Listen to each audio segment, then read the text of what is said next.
গেটের দারোয়ানের কাছ থেকে যে আসিফ স্যার বাসায় থাকেন না, আসিফ স্যার বাসায় থাকতে পারেন না। তিনি তার বক্তব্য স্পষ্ট করেছেন যে তিনি ওই সময় সেনা হেফাজতে ছিলেন নাকি তিনি অন্য একজন শিক্ষকের বাসায় তিনি লুকিয়েছিলেন। আসিফ স্যার নিজে বলেছেন যে আমরা ঘরে ঘুমাতে পারি নাই, আজকে তার বিরুদ্ধে নানান ধরনের ষড়যন্ত্র শুরু হয়েছে।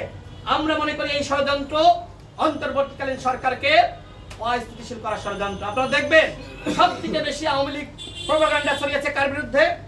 আসিফ নজরুলের বিরুদ্ধে। ফেসবুকে দেখেন টাকা ইনভেস্ট করে বুস্ট করে আসিফ নজরুলের বিরুদ্ধে আওয়ামী লীগ প্রপাগান্ডা চালাচ্ছে, অন্য কেউ না, আওয়ামী লীগ করছে। আজকে ওই আওয়ামী লীগের সাথে হাত মিলিয়ে যারা আসিফ নজরুলের বিরুদ্ধে প্রপাগান্ডা চালাবে আমরা মনে করি তারা আওয়ামী লীগের দর্শক। অন্যথায় এরকম একজন বিপ্লবী উপদেষ্টা, একমাত্র বিপ্লবী উপদেষ্টা, আর কোন দ্বিতীয় বিপ্লবী উপদেষ্টা এই অন্তর্বর্তীকালীন সরকারে নাই ছাত্ররা ব্যতীত। একজন আছেন, সেই একজন ব্যক্তিকে নিয়ে যারা ষড়যন্ত্র করছে তাদের গত 15 বছরের অবদানটা কি? শুধুমাত্র ইউটিউবে ভিডিও বানিয়ে যদি মনে করেন শেখ হাসিনার পতন হয়ে গেছে তাহলে কি হবে? রাজপথে আন্দোলন ব্যতীত পৃথিবীর ইতিহাসে কোনো সরকারের পতন হয়নি। রাজপথে আন্দোলন না করলে, শুধুমাত্র ইউটিউবে ফেসবুকে আন্দোলন করলে সরকারের পতন হয়ে যায়?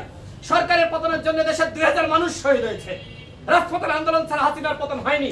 সুতরাং সেই রাজপথের যোদ্ধা হলো আসিফ নজরুল।